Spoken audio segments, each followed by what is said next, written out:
हे खरं आहे का खोटे बा? काय घेणं आहे लोकांना? काही लोक म्हणतात आमच्यावर लोक प्रेम करतात. चक्रम माणूस येतो.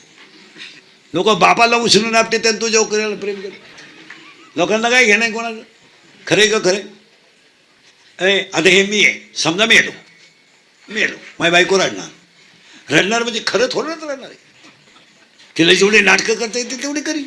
बांगड्या फोडील, थोबाड झोडील, लुगडं फाडील, डोळे पांढरे करील. काय तिच्यानं जेवढं तिला शिकवेल असं डोळे बिळे पांढरे करीन. 2-3 बाया तिला धरणार, पाणी पाजणार. मेलोय मी, पाणी ती पीत. आणि मग मी मेल्याचा निरोप माझ्या भाऊबंधांना कळणार. त्यांना तर वावाच, ती नालायकच. नाश्ता करून माझ्या अंत्यविधीला येणार. काय अवलादी. खरं आहे का खोटे बोल? त्यांची बायको म्हणती पाहुणे यायला टाईम लागन, 2-4 घास म्हणणारे इथंच आहे. ती गेलेली नवऱ्याला दूध भाकर घालती आणि मग मला आंघोळीला बाहेर काढणार. कवा मेलो. अगोदर मला 1.5 महिना आंघोळ नव्हती. मग गरम पाण्यानं आंघोळ. आणि मला आंघोळ घालायला काय एक जण आहे काय? ज्याला लहरीन वात पाणी. आणि मग मला तिरडीवर ठेवणार, नवे कपडे बिपडे घालणार, माझ्या कपड्याला ठोकळा चिटकवणार. मग ते नालायक दरोडे खोर भाऊबंद कपडे. पण हे भाऊबंद नालायक फेक फेक. काय सगळ्याला मजा आहे मारा. एक वाक्य सांगू, ज्यानं मुलं बाळ चांगली बनवली त्याचा संसार चांगला झाला. नाही इस्टेट कमवायची कोणासाठी? पोरं नालायक नाही लोकांच्यासाठी कमवायची. आणि आज 90% कीर्तनातले लोक मुलं बनवण्यात फेल गेले. फक्त गाड्या घ्यायच्या, बंगले बांधायचे, बायका सोन्यानं वाकवायच्या, स्वतःला शहाणं समजायचं, संपला विषय. पोरं कुठे? पोरं कुठेच आहे? 100 पोरांमध्ये 93 पोरं दारू पितात. कोणी बोलायचं? बोलला त्याची क्लिप करायची, बोलला त्याची बातमी करायची, बोलला त्याला टीव्हीत नेऊन घालायचं, बोलला त्याचा खोटं उपटायचा. बोलला का ज्याला लवकर मारायचं त्यानं खरं बोलायचं. माझ्या खरं बोलण्यापायी ह्या कॅमेऱ्यावाल्याने माझा एका महिन्यात 2दा अंत्यविधी केला. मागच्या महिन्यात अशी क्लिप केली ह्या मोबाईलवाल्यांनी, ह्या यूट्यूबवाल्यांनी. मला पेशंटचे कपडे घातले, ऑक्सिजनचं नळकंड लावलं आणि खाली लिहिलं इंदुरीकरांनी अखेरचा श्वास घेतला म्हणजे मेलो मी. आणि आता परत क्लिप केली, ट्रक माझ्यावर धडकली, माझा चक्काचूर झाला. एका महिन्यात 2दा मेलो. आणि काल परवा कोणी झक मारली, इंदुरीकडनं साधूंना आणलं. म्या माझा जीव मला जड झाला. मी घाल त्या साधूच्या नादी. इथं आम्हाला पाणी प्यायला वेळ नाही. काय माणसं आहेत. म्हणून कधी ध्यानात ठेवायचं महाराज. 100 पोरांमध्ये 93 पोरं दारू पितात. खरं आहे का खोटं?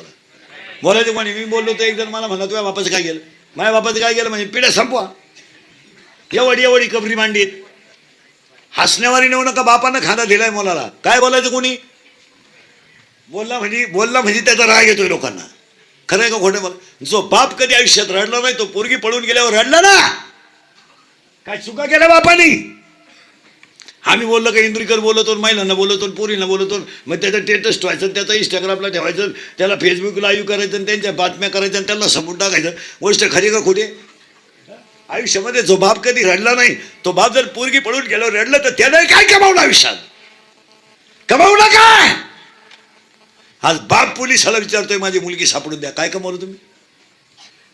आणि पोलीस म्हणतो रडू नका मुलगी सापडून देतो. पोरगी पोलिसाला म्हणते मा बाप माझा दुश्मन आहे, संपला बाप. 4 वर्षामध्ये बाप मुलाच्या अंत्यविधीला आहे.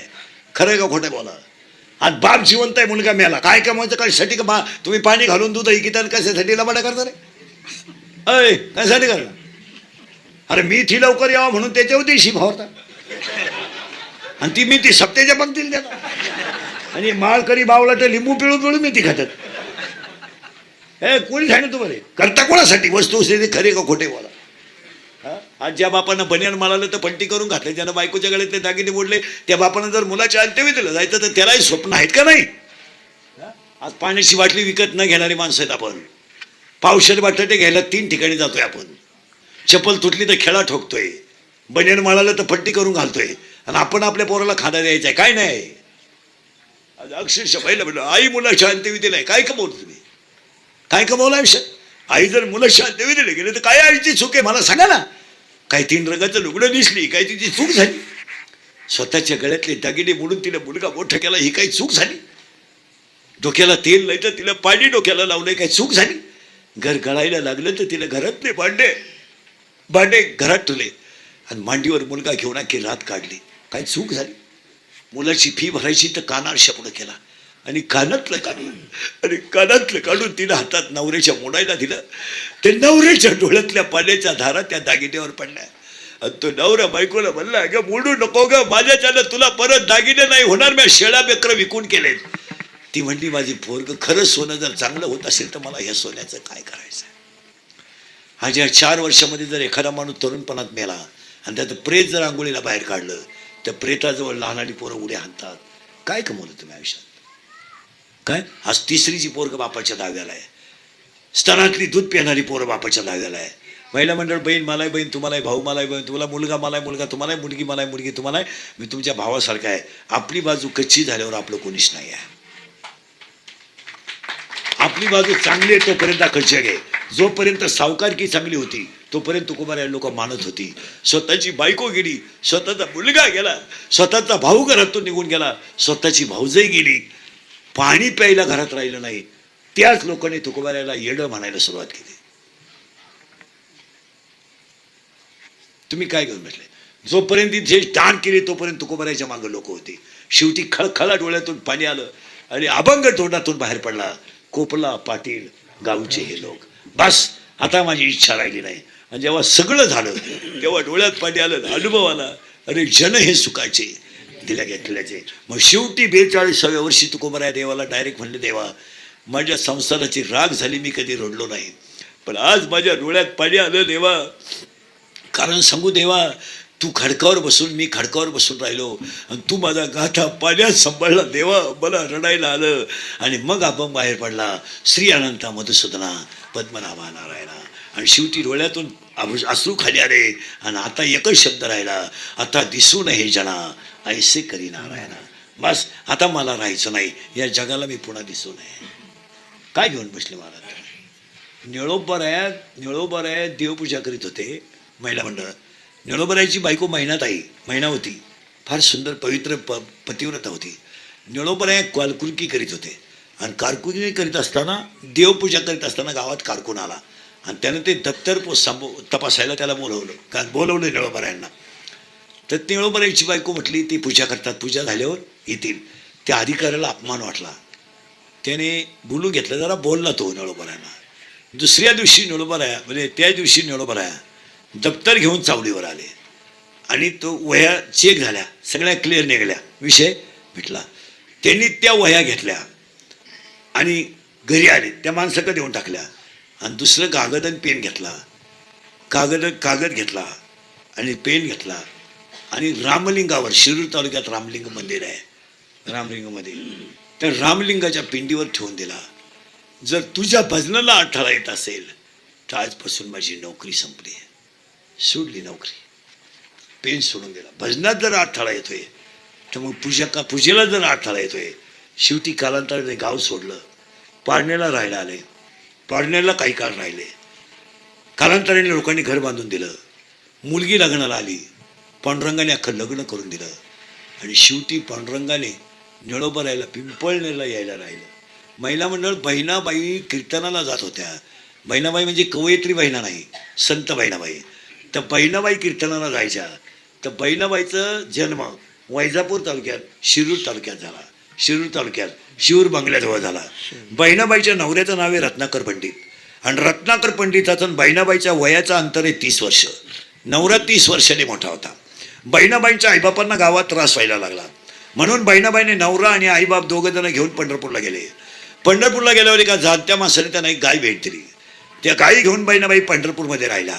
त्या गायीला वासरू झालं. बहिणाबाई जेव्हा कीर्तनाला जायच्या तर ते वासरू कीर्तनाला येत होतं, वासरू. आणि वासरू कीर्तनाला आलं की कीर्तनकाराने जर कथा सांगितलं, वासरू मान हलत होतं आणि कथा जर सांगितली तर डुलत होतं. गावातल्या बाईंनी बहिणाबाईच्या नवऱ्याला सांगितलं, तुमची बायको कीर्तनाला येते पण वासरू घेऊन येते, विक्षेप होतो. बसल्या दिवशी वासरू खांबाला बांधलं मंडपाच्या आणि कीर्तन सुरू झालं. वासराने दोर तोडला आणि कीर्तनाला आलं. नवराने ऐकलं दुसऱ्याचं आणि बायको माझी वासराला घेऊन कीर्तनाला जाते म्हणून त्यांनी बहिणाबाईला मारणाचं आणलं. बहिणाबाई बेशुद्ध पडल्या खाट्यावर. कीर्तनकाराने चौकशी केली, बहिणाबाई कीर्तनाला काय येत नाही. तर बहिणाबाई बेशुद्ध पडल्यामुळं अन्नपाण्याचा त्याग केला. ज्या दिवशी बहिणाबाईनं अन्नपाणी सोडलं त्या दिवशी तिच्या वासराने सुद्धा अन्नपाणी सोडलं. आणि वासराच्या डोक्यावर कीर्तनकाराने हात ठेवला तर वासरू वेदाच्या ऋषा बोललं आणि त्या वासराने जीव सोडून दिला. बहिणाबाई तिथून पंढरपूरला निघाल्या, पंढरपूरवरून रहिमतपूरला आल्या आणि रहिमतपूरला साताऱ्याजवळ आल्या आणि बहिणाबाईला रात्री स्वप्न पडलं आणि स्वप्नामध्ये साक्षात कोणीच नाही तर साक्षात तुकोबराया स्वप्नात आले आणि तुकोबराया स्वप्नात येऊन तिला म्हटले, बहिणे अगं ये, मला भेट, मला तुझा उद्धार करायचा आहे. बहिणाबाई तिथून निघल्या, गाई घेऊन देऊला आल्या. देऊला आल्या बहिणाबाईला तुकोबराईने अनुग्रह दिला आणि गावातल्या लोकांनी बहिणाबाईच्या त्या गाई उचकून दिली का शूद्र माणसं कोण माळ घातली म्हणून. तुकोबरायला हे लोक शूद्र म्हणत होते कारण बहिणाबाई ह्या यजुर्वेदी ब्राह्मण होत्या आणि रत्नाकर पंडित सुद्धा ब्राह्मणच होता. तर त्या गाईला मारलं तर बहिणाबाईच्या पाठीवर ओढवत होतं. आपण फक्त पोथ्या वाचितो, काय कशाला वाचितो तुम्ही? मी दिवसभरात 10 पानं वाचणारा माणूस आहे पण क्लिअर कट करणारा माणूस आहे. आपण काहीच करीत नाही. चांगले आता 10वीच्या पोरांना 1.5 महिना झाला सुट्ट्या लागून, 12वीच्या पोरांना 2 महिने झाले. या नालायकांना फुकाट भाकरी करायची काय गरज? यांना जरा गारी कुठे खुलपी मोबाईल बंद करायला आहे. एवढी भारी वस्तू माणसात बाहेर काढू नाही, एकटा असल्यावरच काढायची. आणि विचार करा काय पोरांना बाईबापांना कामं करायला रोग झालाय. काय रोग झालाय? काय काल बदलणार आहे? आम्ही बोललो लोकांना राग येतो, वस्तुस्थिती खरी आहे खोटे. आज बापानो कर्ज नाही, पोरानो कर्ज आहे. काय करतात आई बाप? 1.5 लाखाची गाडी पोराला आहे, 70 हजारचा मोबाईल आहे पोराकडं आणि त्याचा बाप कांदे वाहू मिळाला.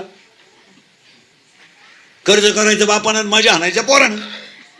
बापानं मोबाईल शापी टाकून दिली, पोरानं गेम सुरू केली. 3,000 लावले 9,000 आले, 9,000 लावले 41,000 आले, 1.5 लाख गेले. दुकान इकलं. दुकान इकलेली 3 जण इथंच बसले. कर्ज करायचं बापानं, मजा आणायच्या पोरानं आणि बाजू घ्यायला ही 150 आणि निघाली घर सुधराय. ही म्हणती 3 लाख म्हणजे काही लई नाही, पण उद्या जर माझ्या दाद्यानं काही बरं वाईट केलं तर इस्टेटीला का? बोला ना मला काल पाप करायला. इस्टेटीला का काही लावायचे का? 10 गुंठे इका, पण तेवढं दाद्याचं कर्ज इकली. दाद्या लागला 90 व बाप म्हणला आपला दाद्या ते प्यायला लागला, पिऊ द्या. तो काही कायम पित नाही, नाहीतरी आपल्याला काही लई नाही, नाहीतरी आपण गेलो सगळं. दाद्यानं आणली कोणची पोर घरात, आणू द्या. मा दाद्या किती भाग्यवान आहे, लोकांच्या पोरांना बायको करता बायको मिळाले. पण माझ्या दाद्यानं कोणची का होईना, पण मी नाही म्हणलं बरं का काय, तुमचं तुम्ही पहा. कोणची का होईना पण आणली. हाय त्याला पहिले एक पोरग, मग त्याला काय होते आता. ही वस्तुस्थिती झाली. मेल्यावर मोक्ष मिळतो किंवा नाही, पण नामाने मोक्ष मिळतो. इथं आपण होतो. तुम्ही काय काळजी करायची नाही.